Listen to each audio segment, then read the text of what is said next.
मजबूरियां हो सकती हैं, उस सीमा रेखा को आपको ही लांघना पड़ेगा। इस सेवक की इतनी विनती है कि हजारों बच्चियां जो बैठी है। और दूसरा लांघने में हम पूछना चाहते हैं कि क्या लांघना चाहते हैं सिंधिया जी। मध्य प्रदेश सरकार के कैबिनेट मंत्री प्रद्युम्न सिंह तोमर के एक कार्यक्रम में दिए गए बयान के बाद से प्रदेश की राजनीति में हलचल मच गई। कार्यक्रम के दौरान उन्होंने केंद्रीय मंत्री और गुना से लोकसभा सांसद ज्योतिरादित्य सिंधिया से कहा कि ग्वालियर का विकास उनकी अनुपस्थिति से बाधित हो रहा है। उन्होंने सिंधिया से आग्रह किया कि वो अपनी मजबूरियों से परे जाकर इस मुद्दे पर ध्यान दें, वो विकास की ओर आए। उन्होंने कहा कि महाराज, आपको सीमा रेखा को लांघना ही पड़ेगा।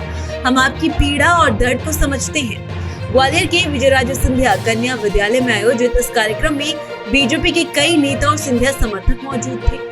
मंत्री प्रद्युम्न सिंह तोमर के इस बयान के पीछे का अर्थ क्या है, इस पर राजनीतिक विश्लेषण अभी भी चल रहा है, लेकिन ये बयान खुद में एक बड़ा संकेत दे रहा है। सुनिए मंच से प्रद्युम्न सिंह तोमर ने और क्या कुछ कहा। आज हमारा ग्वालियर थोड़ा पीछे जा रहा है, और जब ग्वालियर की उन्नति, हमारे ग्वालियर की उन्नति होगी तो आपकी उन्नति होगी कि नहीं होगी? अगर मेरी बात से सहमत हो तो उठाओ हाथ, नहीं हो तो मत उठाना। तो फिर इस ग्वालियर को नंबर 1 बनाने के लिए मेरी महाराज श्रीमती ज्योतिरादित्य सिंधिया जी साहब आपसे सेवक की विनती है कि आपको आगे आना ही पड़ेगा। कुछ मजबूरियां हो सकती हैं, उस सीमा रेखा को आपको ही लांघना पड़ेगा।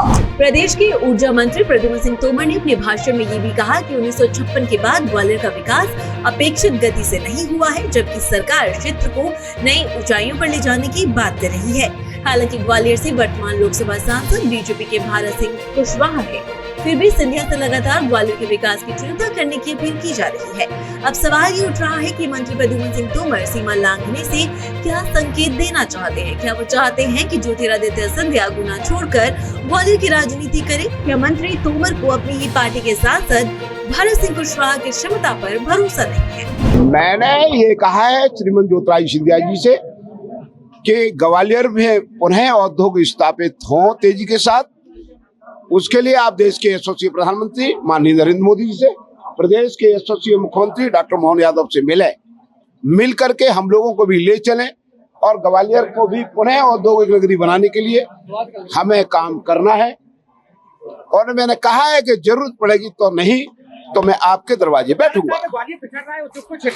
उद्योग के लिए भी ग्वालियर को जितनी जरूरत है मिलनी चाहिए, उतने उद्योग अभी ग्वालियर को नहीं मिल पा रहे। कांग्रेस ने इस बयान पर अब अपनी तीखी प्रतिक्रिया दी है। कांग्रेस नेताओं का कहना है कि पहले सिंधिया कांग्रेस की सीमा लांघकर बीजेपी में गए, अब उनके मंत्री कौन सी सीमा पार करने की बात कर रहे हैं। देखिए, आज जो कार्यक्रम था जिसमें केंद्रीय मंत्री सिंधिया और प्रदेश के कैबिनेट मिनिस्टर प्रद्युम्न सिंह थे, वहां पे सबसे पहले तो प्रद्युम्न सिंह ने सिंधिया जी को सीमा लांघने की सलाह दी कि अब वो सीमा लांघें, क्योंकि ग्वालियर में किसी प्रकार का कोई भी प्रगति का कार्य नहीं हो रहा, प्रगति अवरुद्ध है। इसका अर्थ ये हुआ, पहली चुनौती तो उन्होंने क्षेत्रीय सांसद को दी। और दूसरा, लांघने में हम पूछना चाहते हैं कि क्या लांघना चाहते हैं सिंधिया जी? क्या गुना से ग्वालियर आना चाहते हैं, या फिर राजनीतिक दल बदल के दूसरे दल में लांघना चाहते हैं? क्योंकि पहले भी इन्होंने सड़क पे कूदने की बात की, अब लांघने की बात कर रहे हैं।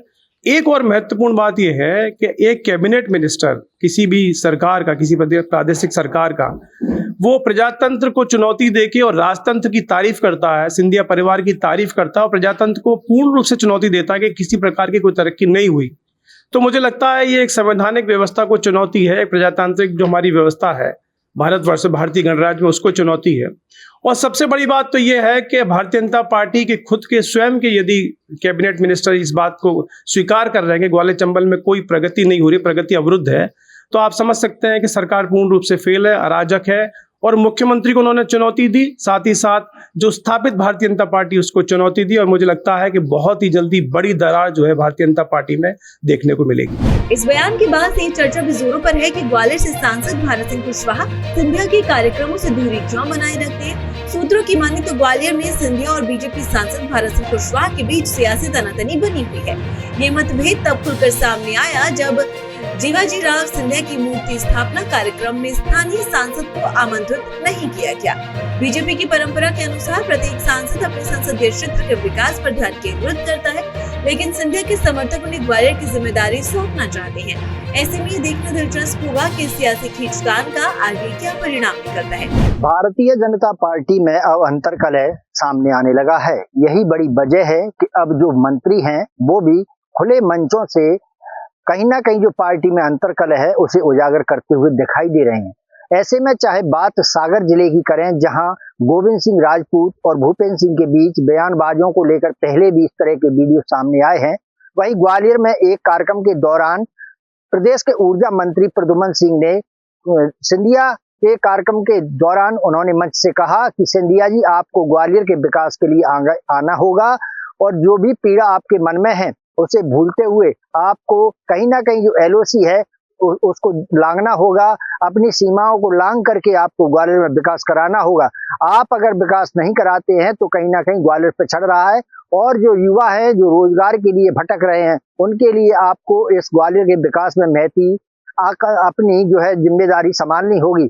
वहीं इस दौरान उन्होंने यहाँ तक कहा कि अगर मुझे महल के बाहर क्यों ना बैठना पड़े, धरना क्यों ना देना पड़े, इसके लिए अगर आगे आकर के ग्वालियर का विकास नहीं करते हैं तो मैं इस तक भी जा सकता हूं कि आपके महल के बाहर धरना दे सकता हूं। इस बयान के बाद जो है राजनीतिक गलियारों में इसके कई मायने निकाले जा रहे हैं और कांग्रेस भी इस पर कहीं ना कहीं टिप्पणी करती हुई नजर आ रही है।